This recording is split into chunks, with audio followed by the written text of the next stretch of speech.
جب foreign policy design کرتے ہو یا آپ کسی ملک کے ساتھ ٹریڈ کرتے ہو تو آپ یہ نہیں دیکھتے کہ ان کا مذہب کیا ہے, ان کی عبادت گاہ کیا ہے, وہ کیا کس طرح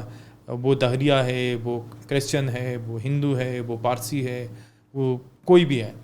رہے ہیں. اور یہ سوال میں نے بلاول بھٹو صاحب سے پوچھا ابھی جب لاسٹ وہ میٹنگ کر رہے تھے صحافیوں کے ساتھ, جب وہ جا رہے تھے فیئر ویل ایک میٹنگ تھی, تو انہوں نے کہا کہ ہماری جو انہوں نے انڈورس کیا پبلکلی کہ ہماری جو فارن پالیسی تھی ہندوستان کے حوالے سے اور افغانستان کے حوالے سے, یہ تاریخ رہی ہے کہ اس پہ اسٹیبلشمنٹ کا انفلوئنس رہا ہے اس فارن پالیسی کے اوپر. تو میں نے اسے سوال پوچھا کہ آپ کتنے آزاد تھے, تو انہیں کھل کر کہا کہ وہ میں بھی اس طرح آزاد نہیں تھا جس طرح دیگر وزیر خارجہ ہوتے ہیں وہ آزاد نہیں ہے. تو اس وقت ہماری کوئی سمت نہیں ہے. نواز شریف صاحب نے ایک کوشش کی, 2 بار کوشش کی, کیونکہ ہماری جو سب سے بڑی ہمارے مسائل جس کی وجہ سے بڑھ رہے ہیں وہ ہے ہندوستان کے ساتھ ہاسٹائل ریلیشن. اور آپ نے دیکھا کہ ہم نے اس کے ساتھ 65 ہم نے پہلے کشمیر پہ چڑھائی کی, اور پھر 65 کی جنگ لڑی, پھر 71 کی جنگ لڑی, اور پھر ہم نے کارگل پہ ایک ایڈونچر کیا جو پیورلی مشرف صاحب کا تھا, لیکن نواز شریف کو بعد میں پتہ چلا اور انہوں نے اس کو نہیں روکا. تو نواز شریف نے اس سے پہلے ایک کوشش کی تھی کہ ہندوستان کے ساتھ تعلقات جو ہے وہ بحال ہو جائے, اور اسی سلسلے میں جو ہے وہ واجپئی صاحب پاکستان آئے تھے. لیکن اس کے کچھ مہینوں بعد مشرف صاحب نے ایک ایڈونچر کیا, اور یہ کابینہ مشرف صاحب کو جب بلایا گیا اس میٹنگ میں, تو نواز شریف صاحب نے اس سے پوچھا, سرتاج عزیز صاحب نے بھی اپنی کتاب میں اس کا ذکر کیا ہے, پھر کارگل کو نسیم زہرا کی ایک کتاب ہے ان میں بھی اس نے ذکر کیا ہے, تو ان سے پوچھا کہ مشرف صاحب آپ نے LOC کراس کی ہے؟ تو انہوں نے کہا میں نے کی ہے. تو سرتاج عزیز صاحب نے اس وقت موقف اپنایا کہ وی ول پے دا کاسٹ, اور تم نے بہت بڑی غلطی کی ہے. تو نواز شریف صاحب نے اکارڈنگ ٹو کتابی یا حوالے یا اس منٹس کے, نواز شریف صاحب نے کہا کہ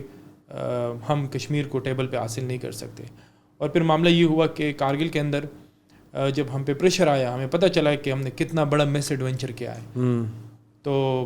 پھر نواز شریف صاحب چلے گئے اور وہ امریکہ کی محنتیں کر رہے تھے کہ ایک بڑی لڑائی کو جو ہے وہ روکا جائے. اور پھر ہم انفارچونیٹلی جو ہمارے جوان تھے, سپاہی تھے 6 سے 7 ہزار, اس کو ہم نے ڈسون کیا. ہم نے کہا کہ یہ ہمارے سپاہی نہیں ہے, یہ تو ریبلز ہے, مطلب یہ تو باغی ہے, انہوں نے LOC کراس کیا. اور ہمارے اس میں سے 80% جوان جو ہے, اگر آپ ابھی بھی اسکردو جائے, گلگت جائے, کیونکہ نارتھ لائٹ انفینٹری اور وہ جو لوکل وہ ہے, اور ہمارے فوجی جوان, ان کو ہم نے خوراک کی سپلائی بھی بند کی, اور وہ خراب موسم کی وجہ سے وہاں پہ زندگی سے ہاتھ دھو بیٹھے, کیونکہ ہم نے ڈسون کیا. ہم نے کہا کہ وہ ہمارے ہے ہی نہیں. اور پھر یہ ہوا کہ ابھی تک کارگل میں اگر آپ جاؤ اسکردو میں, یہ سیاچن کے علاقوں میں, ادھر گلگت میں, اس پہ بہت ساری ڈاکومنٹریز ہے, وہ فیملی اسٹل ویٹ کر رہی ہے. اور وہ ہمارے جوان جو تھے وہ جو ہے وہ وہاں پہ مر گئے. اور پھر اس کے بعد آپ دیکھیں کہ زرداری صاحب نے ہندوستان کے ساتھ ایک کوشش کی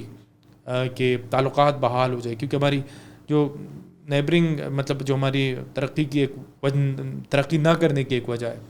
وہ یہ بھی ہے کہ ہم زیادہ تر ڈیفنس پہ جو خرچ کرتے ہیں, ڈیفنس پہ بھی کہ انڈیا ہمارا جو ہے روایتی حریف ہے. تو آپ کو پتہ ہے کہ پھر کارگل اٹیکس ہو گئے, ممبئی اٹیکس ہو گئی, اور اس میں کوئی شک نہیں. اب لوگ سمجھتے ہیں کہ ممبئی اٹیکس کے پیچھے کون تھا, اجمل قصاب کون تھا, اور اس کو ٹریننگ کس نے دی تھی. ہماری اسٹیبلشمنٹ اس کو اون کرتی ہے کہ اجمل قصاب کو ٹریننگ ملی تھی. اس سے جو زرداری صاحب کی ایک سویلین گورنمنٹ کی کوشش تھی وہ ختم ہو گئی, اور پاکستان ہندوستان ریلیشن بہت پیچھے چلے گئے ہماری جو یہ چیز تھی. اور پھر اس کے بعد نواز شریف صاحب نے پھر ایک کوشش کی, انہیں مودی کو بلایا, اور جو پرو اسٹیبلشمنٹ چینلز تھے یا اس کو وقت جو بتایا گیا تو اس پہ چل رہا تھا, مودی جی آ گئے, رشتہ داریاں ہیں ان کے بیچ, اور نواز شریف صاحب نے اس کو ساڑی جو ہے وہ گفٹ کی. نواز شریف اس ملک کے منتخب وزیر اعظم تھے, اور مودی جو ہے وہ انڈیا کے منتخب وزیر اعظم تھے. نواز شریف نے صاحب نے ساڑی دی ہے نا, ایٹم بم تو نہیں دیا, اور اس پہ پروپیگنڈا کیا گیا. اور اس کے بعد پھر ہندوستان کے ساتھ ہمارے تعلقات جو تھے وہ خراب ہو گئے. پھر عمران خان صاحب نے بھی